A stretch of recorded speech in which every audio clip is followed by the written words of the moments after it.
The great crystal hall of the Galactic Council Station stretched high above the assembled delegates. Light from 3 nearby stars filtered through the transparent walls, casting rainbow patterns across the polished floor. Representatives from 47 different species sat in their designated areas, each section designed for their specific needs. The aquatic Myrtle floated in their water chambers while the gas-breathing Zephyrians occupied pressurized bubbles of methane. At the center of the hall stood a small group of beings that looked almost ordinary compared to the exotic array around them. 5 humans waited patiently for their turn to speak. They wore simple dark blue uniforms with no visible weapons or armor. Their leader, Ambassador Sarah Chen, stood with her hands clasped behind her back, watching the proceedings with calm eyes. Next on the agenda, announced Chancellor Vexhai, a tall insectoid creature with 4 arms and compound eyes. The application for membership from the species calling themselves humans. A ripple of mild interest passed through the assembly. Most species paid little attention to new applicants. The galaxy was vast and new civilizations discovered space travel every few cycles. Most were unremarkable. Councillor Rathmore of the Zerathi Collective rose from his seat. His species resembled large reptiles with thick scales and powerful limbs. They were known for their military might and had little patience for weakness. These creatures come from a single world in the Outer Rim. They have barely achieved faster-than-light travel. Their technology is primitive by our standards. Gestured toward a holographic display that showed Earth and its solar system. They call their planet Earth. It orbits a young yellow star with no strategic value. Their world has abundant water and plant life. Clearly, they evolved as herbivores in a peaceful environment. Several delegates nodded in agreement. The pattern was familiar. Most spacefaring species came from worlds where cooperation and intelligence had been favored over aggression. War was considered a sign of primitive thinking. Their military capabilities are minimal, continued Rathmore. They possess nuclear weapons, but their delivery systems are crude. Their space fleet consists of only a few dozen ships, most designed for exploration rather than combat. They have no experience with galactic warfare.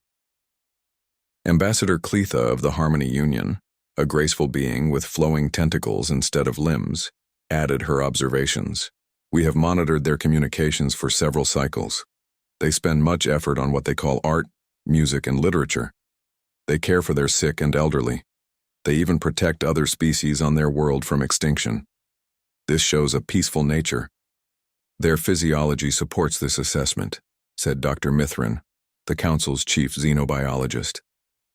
His spider-like form clicked across the floor as he approached the display. Humans are bipedal mammals with no natural weapons, no claws, no fangs, no armor plating. Their bones are hollow and brittle compared to most species. They are clearly adapted for gathering food rather than hunting. The human delegation listened to this analysis without comment. Ambassador Chen's expression remained neutral, though a few of her companions exchanged subtle glances. They reproduce slowly, Dr. Mithron continued. Single births are normal with long periods of childcare required. This indicates a species that has never faced serious predation. They are built for stability, not conflict. Counselor Thex of the Crystalline Minds projected his thoughts directly into the translation matrix. Their psychological profiles show strong pack bonding behavior. They form lasting emotional attachments and prefer group decision-making. They avoid individual combat and rarely show aggression toward other species. In summary, Chancellor Vexhai stated, "We have before us a typical herbivorous species that has achieved basic space travel through cooperation and tool use. They pose no threat to galactic stability and could potentially contribute to our collective knowledge in areas such as agriculture and social organization." The preliminary vote was already clear. Most delegates had made up their minds. Humanity would likely be granted limited membership status, with restrictions on territory and military development. It was the standard path for peaceful species joining the galactic community. Ambassador Chen finally stepped forward. "Honored counselors, we thank you for considering our application. We understand that we are newcomers to galactic civilization, and we respect the wisdom of this council. Her voice was steady and diplomatic. "We come seeking knowledge and friendship. Our world has known conflict in the past, but we have learned to value peace. We hope to contribute to the greater good of all species." "A predictable response," muttered Rathmore under his breath. "They all say the same things." The Chancellor was about to call for the formal vote when suddenly, every screen in the chamber flashed red. Emergency sirens began wailing throughout the station. The artificial gravity fluctuated briefly, causing several delegates to grab their chairs for support. "Alert! Alert!" The station's computer system announced in multiple languages. "Massive unidentified contacts detected at the outer perimeter. All defense fleets, report to stations immediately." The main display shifted to show the sensor readings from the edge of the system. What they saw made even the most experienced military delegates gasp in shock. Hundreds of dark shapes were emerging from hyperspace, each one massive beyond comprehension. "By the void," whispered Commander Zarthek of the Iron Fleet. "It cannot be." The shapes on the screen began to resolve into clearer images. They were not ships as most species understood them.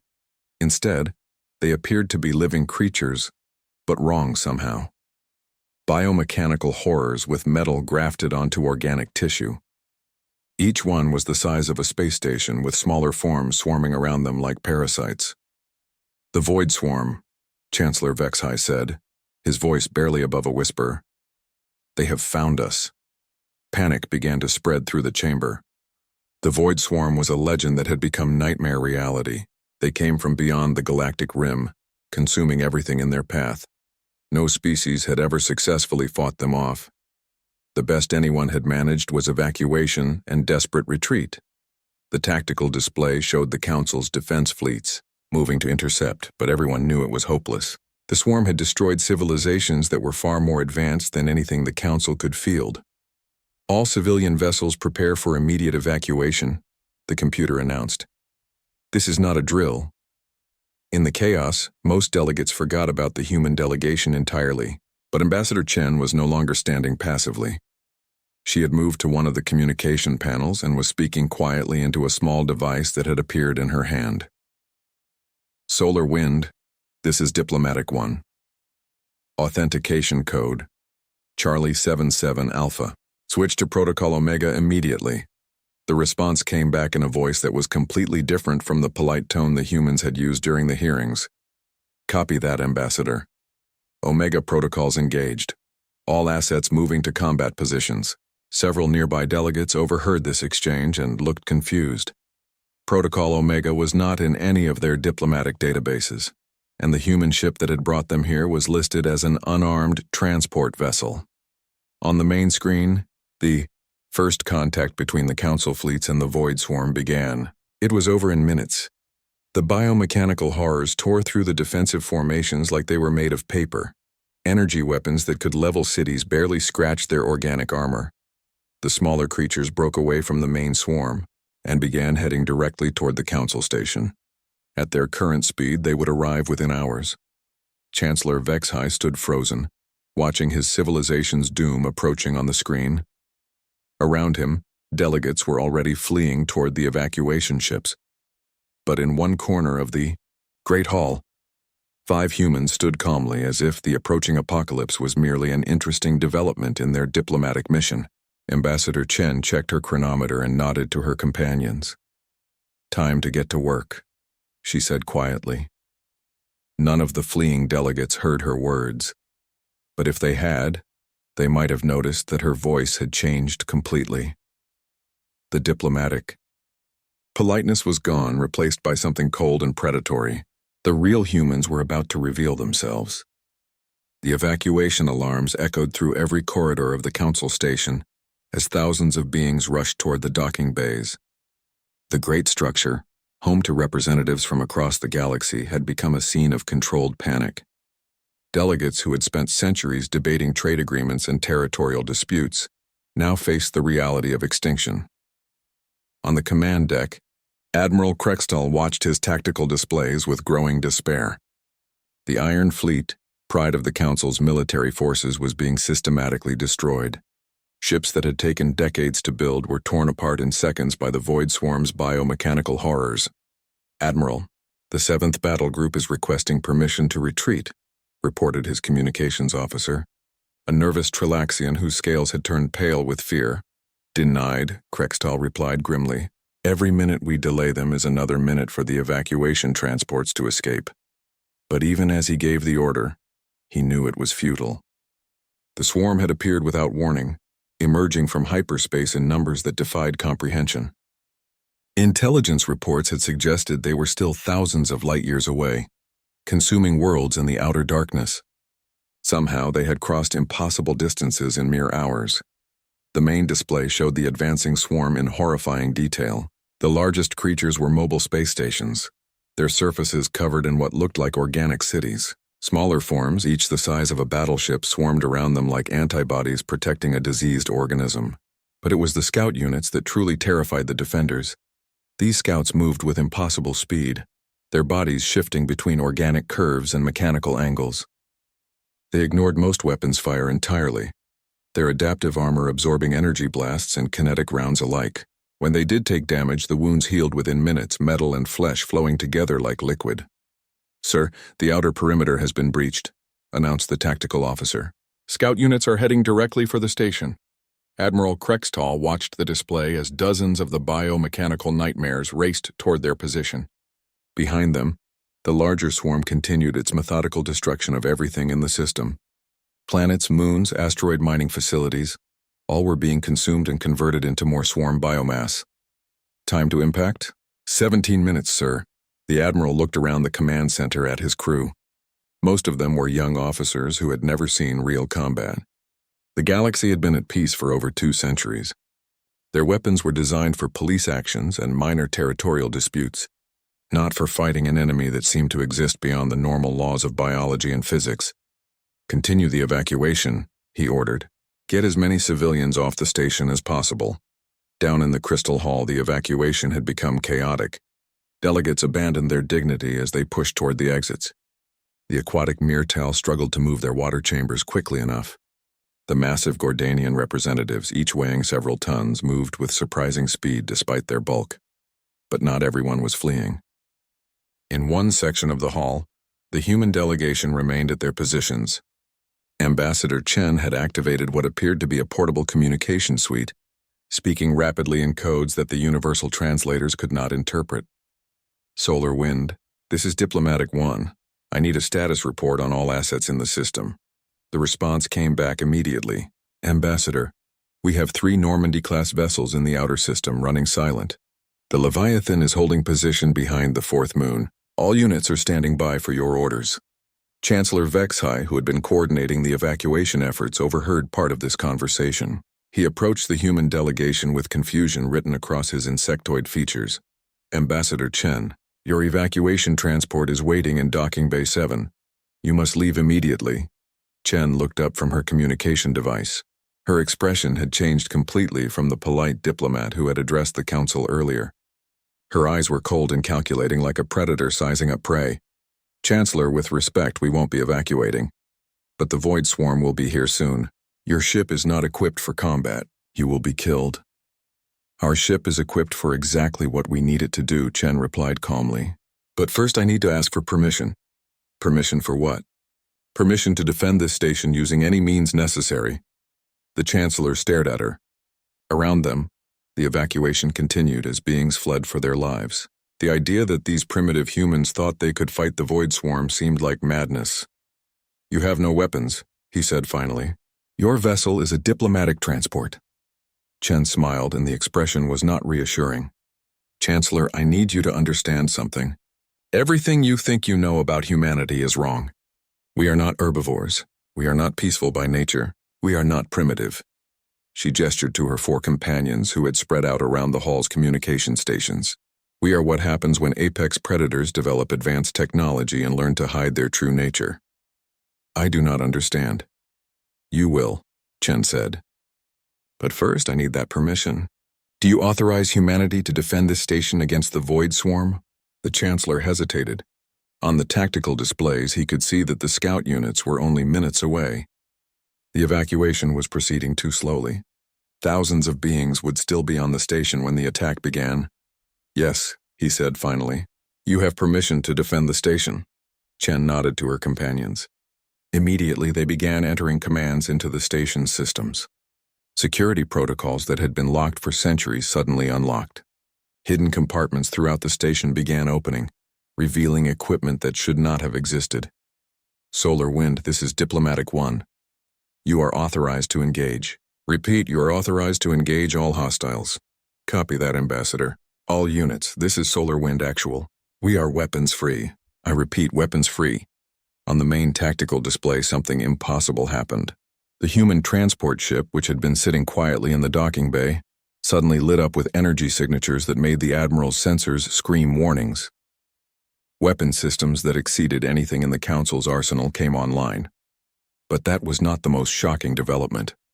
From empty space around the system, 3 massive ships suddenly appeared.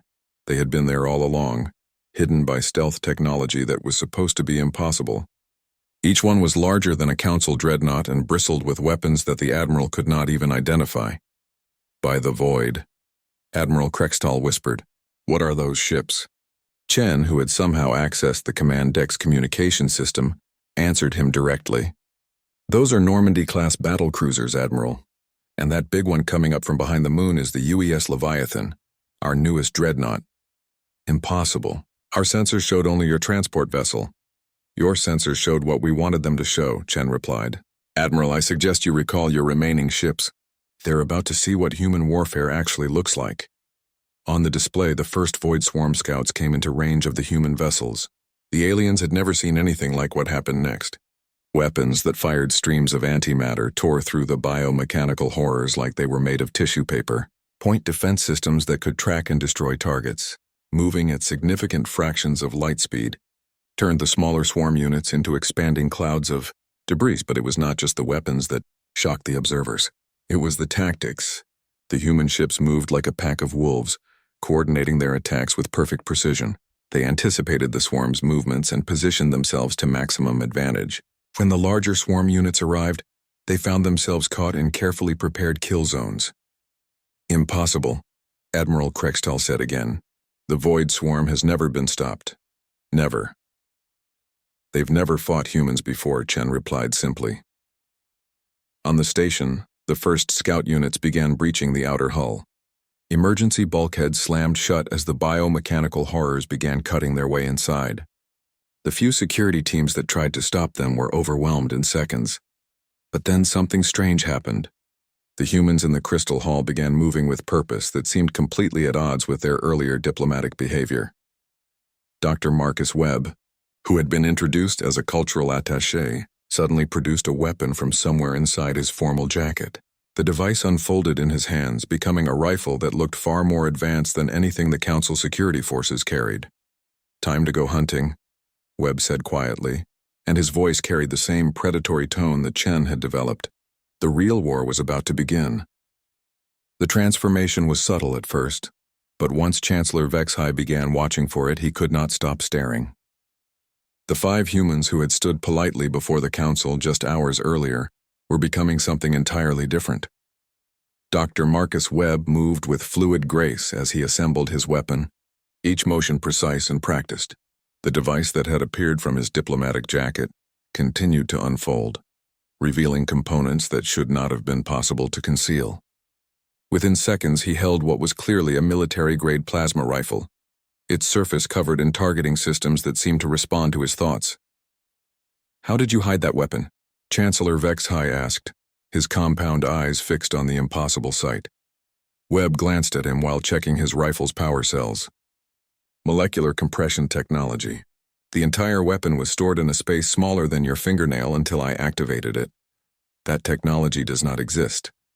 "It does now," Webb replied, and there was no boasting in his voice, just simple fact.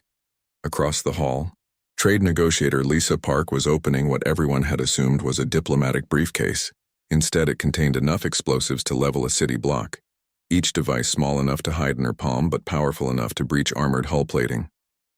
She distributed them to her companions with the casual efficiency of someone who had done this countless times before.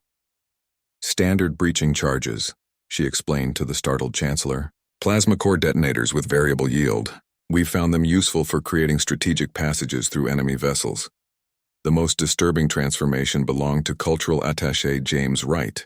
He had seemed like the most harmless of the group, a thin man with gentle eyes who had spoken eloquently about human art and literature.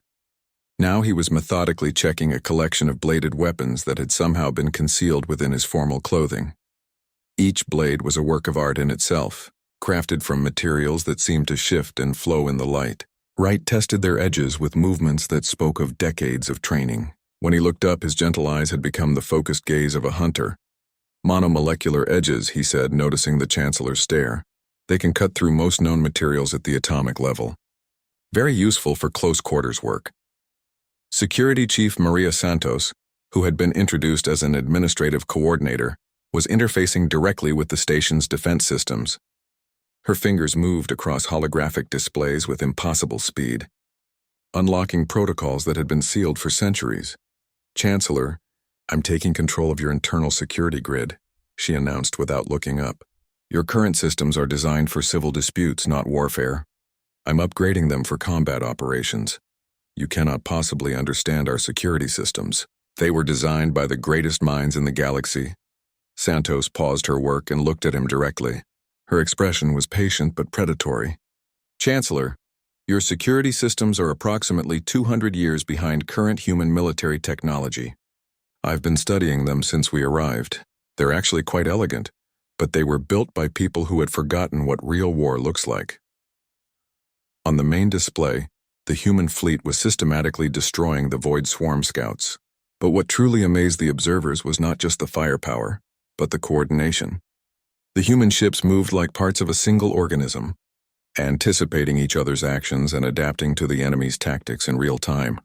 Admiral Krextall, who had spent his career studying military strategy, watched in fascination as the humans demonstrated combat techniques that exceeded anything in Council military doctrine. "Their tactical coordination is impossible," he said to his communications officer. "No species can achieve that level of real-time coordination without a hive mind." Ambassador Chen, who was monitoring their conversation through the station's communication grid, responded directly. "We don't have a hive mind, Admiral. We have something better. We have wolves who learn to hunt in packs across interstellar distances." "I do not understand the reference." "Wolves were pack hunters on our world," Chen explained while simultaneously coordinating her team's movements through subtle hand signals. They could coordinate complex hunts through instinct and experience. Humans evolved from persistence hunters. We learned to track prey across vast distances, to coordinate attacks, and to never give up once we had chosen a target. The first Void Swarm creature breached the station's inner hull with a sound like tearing metal. It was smaller than the spaceborne versions, only the size of a ground vehicle, but its biomechanical form was no less terrifying. Organic tissue flowed seamlessly into mechanical components, creating a creature that seemed to exist in defiance of natural law. It moved through the corridors with predatory grace, its sensors sweeping for life forms to consume. Behind it, more creatures poured through the breach, spreading throughout the station like an infection. The station's automated defense systems engaged, but their weapons were designed for stunning hostile delegates, not destroying biomechanical nightmares. The energy bolts that could incapacitate most species barely slowed the invaders down. That was when the modified defense systems came. Online Security Chief Santos had not simply taken control of the existing systems. She had uploaded entirely new targeting algorithms and weapons protocols. The stunning energy weapons were replaced by focused plasma beams. The restraint fields became molecular disruptors. The security sensors became targeting systems that could track enemies through solid matter. "The station's defense grid is now operating at maximum efficiency," Santos announced. "All hostile entities within the perimeter are being tracked and classified, but the real hunt began when the human team left the Crystal Hall. They moved through the station's corridors like predators, entering their territory. Their formation was perfect, each member covering specific angles and approaches. They communicated through subtle gestures and expressions, sharing information without speaking. Dr. Webb took point, his plasma rifle sweeping each intersection before they advanced. His movements were fluid and controlled, the weapon seeming to become an extension of his body. When the first void swarm creature appeared around a corner, his response was instant and lethal. The plasma bolt struck the creature's center mass. But instead of the simple energy discharge that most species used, Webb's weapon delivered a concentrated antimatter charge. The creature's biomechanical form simply ceased to exist, leaving only a brief flash of light and a small crater in the deck plating. Target eliminated, Webb reported quietly. Moving to next sector. Behind him, Lisa Park was setting up what she called strategic deterrence, explosive devices that would channel any pursuing enemies into predetermined kill zones. Her movements were economical and precise, each device placed with mathematical accuracy. James Wright had taken up position as rear guard, his collection of monomolecular blades ready for any creature that managed to get close. When a void swarm scout tried to attack from behind, Wright's response was so fast that the observers watching through security cameras barely saw him move. The creature was simply there one moment and falling apart the next, cut into precise segments by blades that had moved faster than most beings could track. Close quarters threat neutralized, Wright reported in the same calm tone his companions used. Chancellor Vexhai watched this display through the station's security feeds with growing amazement and horror.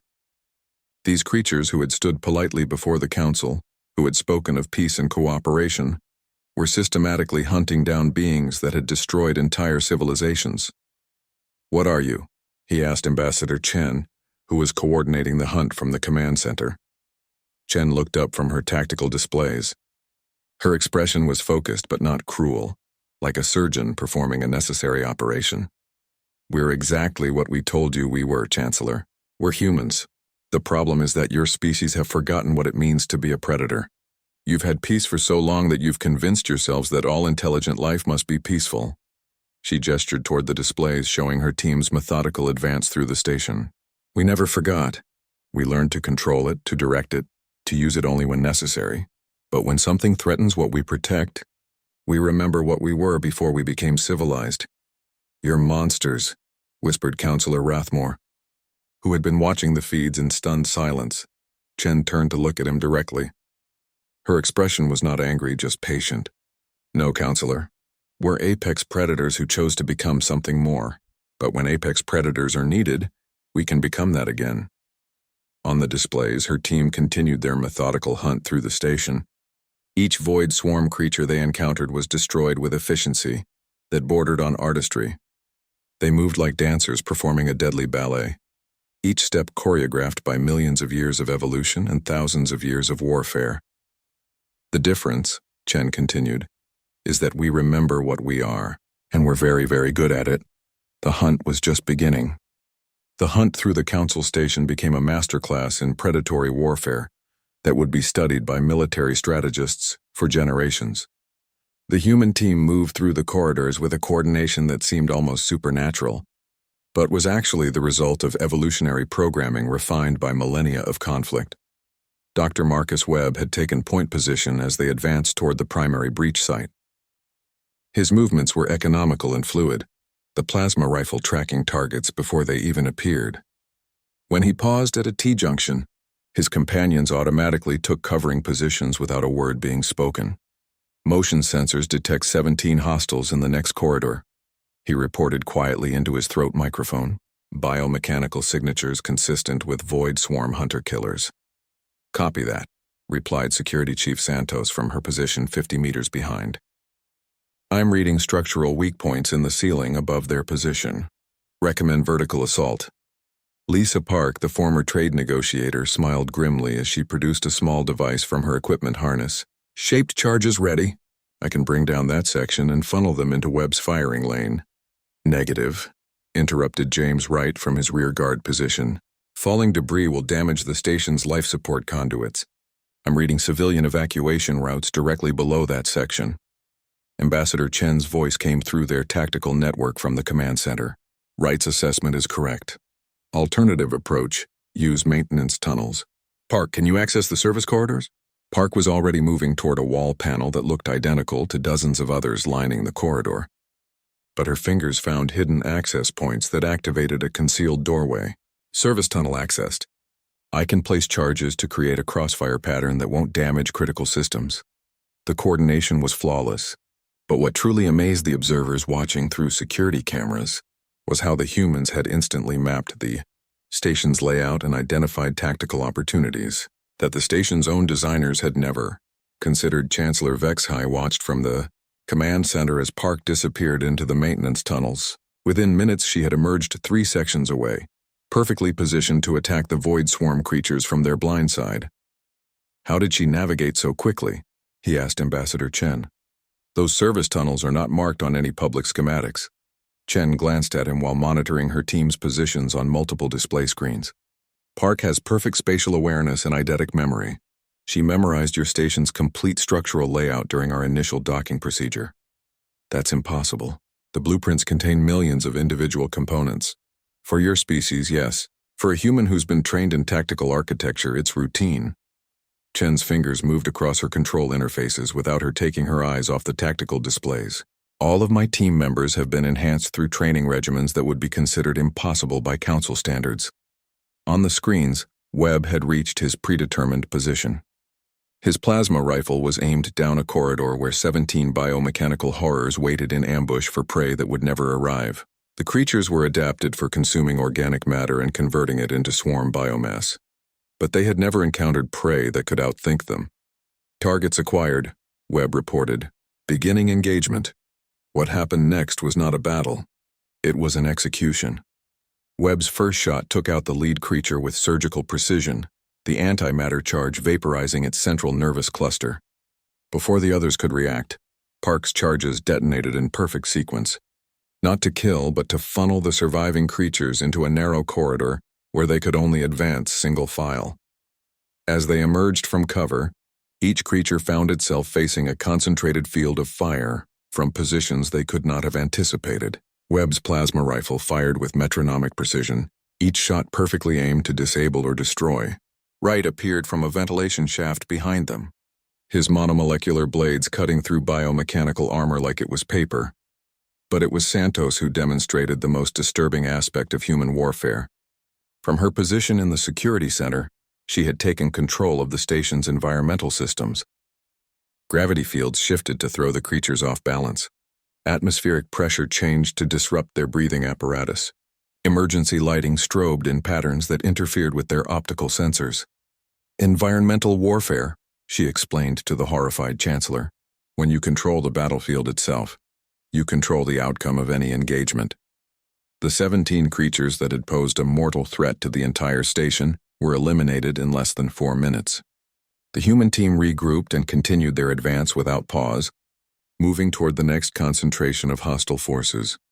Admiral Krextal, monitoring the engagement from his command ship, found himself studying the humans' tactics with professional fascination despite his horror at their effectiveness. Their coordination exceeds anything in our military doctrine, he reported to the Chancellor. They're not just fighting as a team. They're fighting as parts of a single predatory organism.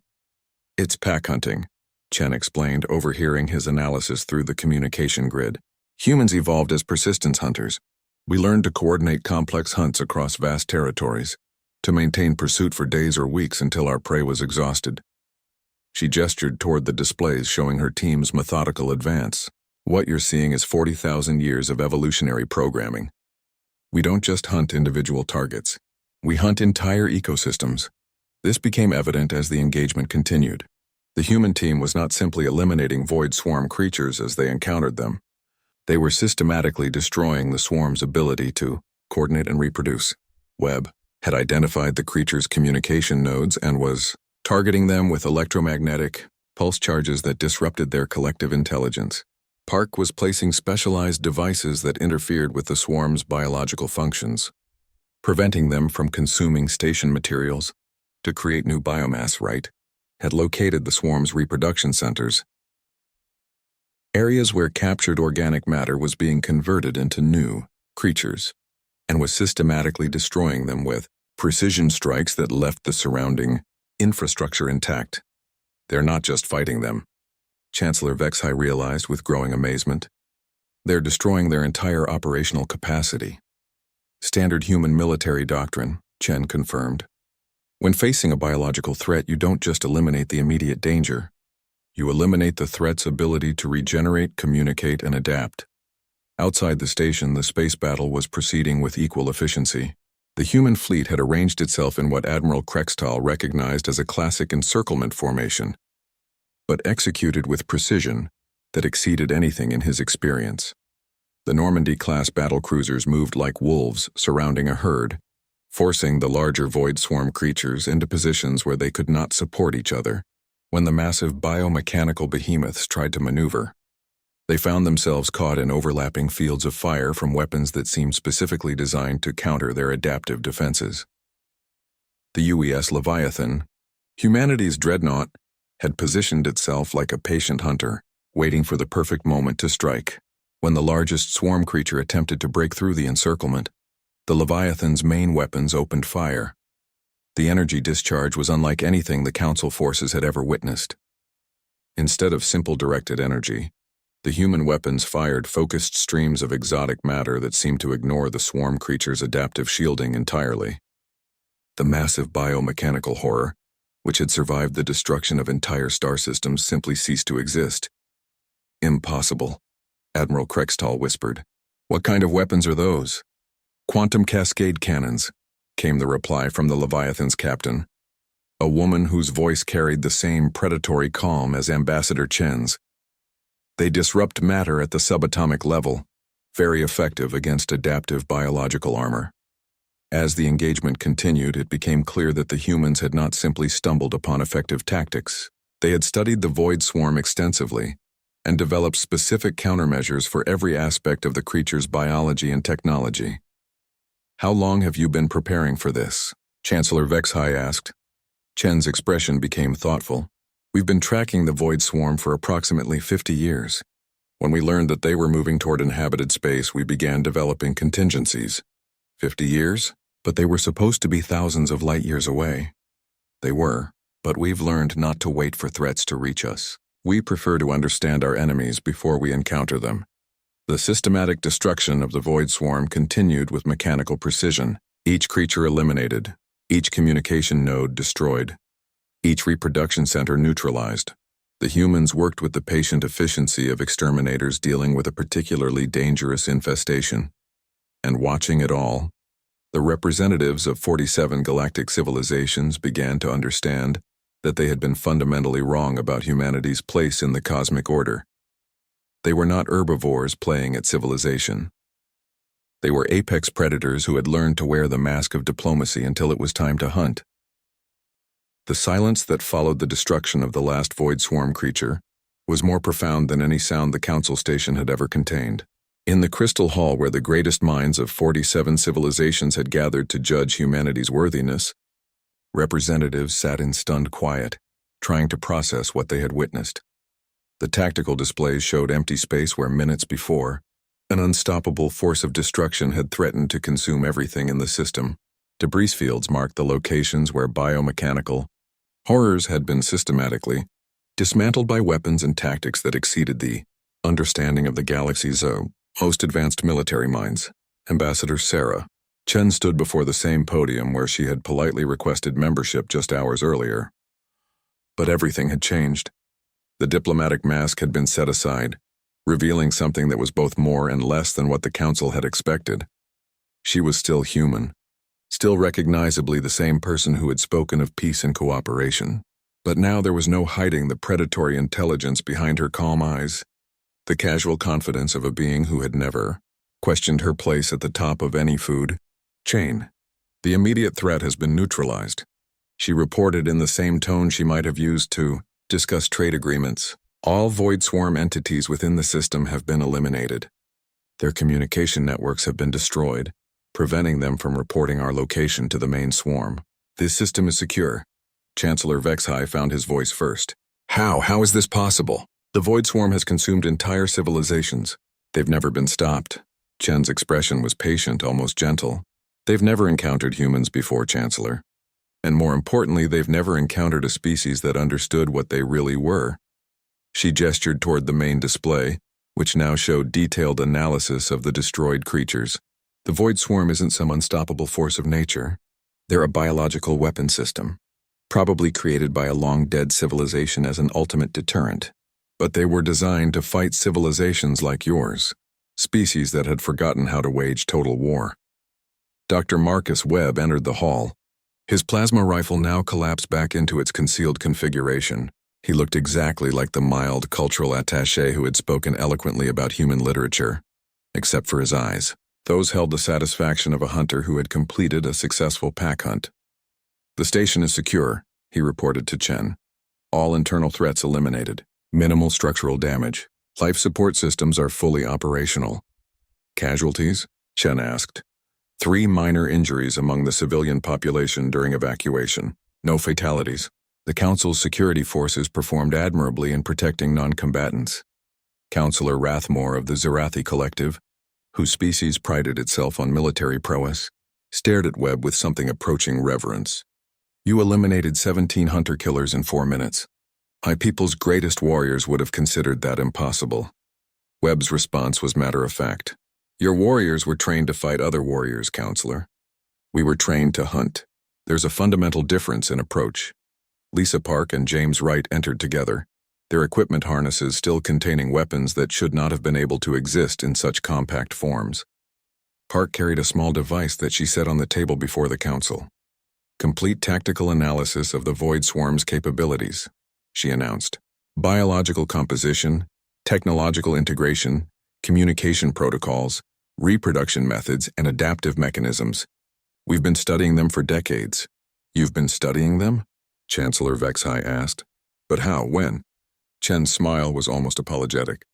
"Chancellor, when we first detected the Void Swarm 50 years ago, we immediately began developing countermeasures.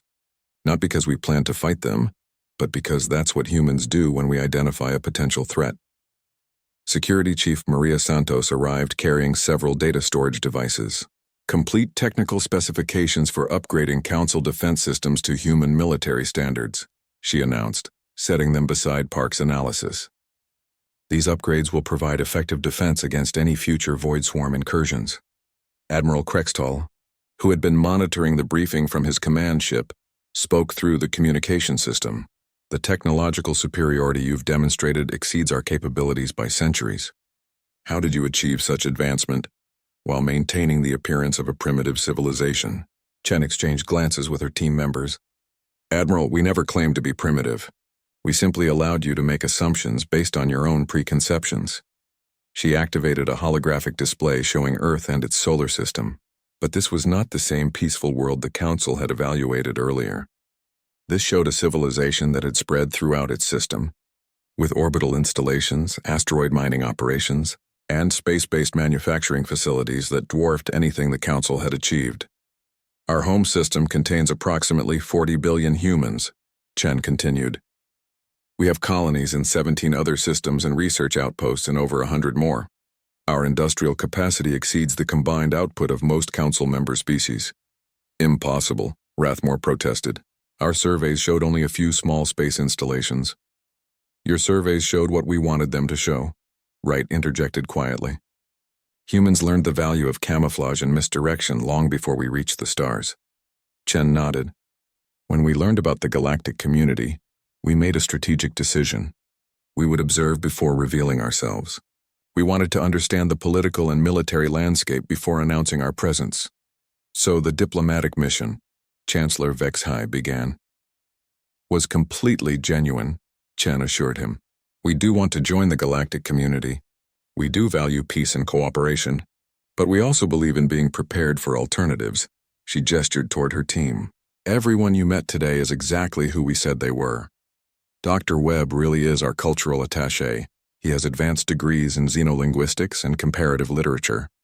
Lisa Park really is our trade negotiator. She's negotiated resource agreements with 6 different non-human species." "But they're also soldiers," Admiral Krextall observed. "Every human is a soldier when necessary," Chen replied simply.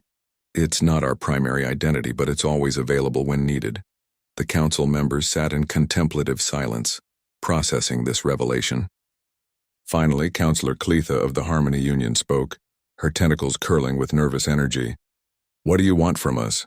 Chen's expression softened slightly. "The same thing we wanted when we arrived, Councillor. Membership in the galactic community, trade relationships, cultural exchange, peaceful cooperation." But now we know what you really are, Rathmore said, and there was no accusation in his voice, only a kind of awed respect. Now you know what we're capable of when diplomacy fails, Chen corrected. But that's not what we prefer to be. She moved to stand before the assembled delegates, her posture returning to the diplomatic bearing she had displayed at the beginning of the session. We've spent the last 1,000 years learning to be more than just predators. We've developed art, music, literature, philosophy. We've learned to value peace and cooperation not because we're weak, but because we're strong enough to choose. The Void Swarm will return, Admiral Krextal warned. This was just a scouting force. The main swarm contains millions of creatures, Chen nodded gravely. We know, and when they come, humanity will be ready. The question is whether the galactic community wants to stand with us or continue believing that predators can't choose to be protectors, Chancellor. Vexai looked around the assembly at representatives who had spent their lives believing that intelligence and aggression were mutually exclusive. The humans had shattered that assumption completely. The vote, he said finally. We need to vote on humanity's membership application. The balloting was swift and unanimous. 47 civilizations voted to welcome humanity into the galactic community. But now the vote carried a different meaning than it would have hours earlier. As the session concluded and delegates began filing out, many stopped to speak with the human team. Some offered thanks for saving the station. Others requested defense agreements. A few simply wanted to understand how beings could be both so civilized and so deadly. Chen remained at the podium as the hall emptied, watching the various species depart with expressions ranging from gratitude to wariness to fascination. Chancellor Vexai approached her as the last delegate left. What happens now? He asked. Chen smiled, and for the first time since the crisis began, the expression held genuine warmth rather than predatory calculation. Now we do what we came here to do, Chancellor. We learn from each other. We trade. We share knowledge and culture. We build something better together than any of us could achieve alone. And if the Void Swarm returns, her expression grew serious but remained confident. Then we'll remind them that there are worse things in the galaxy than biomechanical horrors. There are humans who have something to protect. As Chen gathered her equipment and prepared to leave, she paused at the podium where humanity's fate had been decided. The crystal hall stood empty now, but she knew that everything had changed. The galaxy had learned that its newest members were more than they appeared.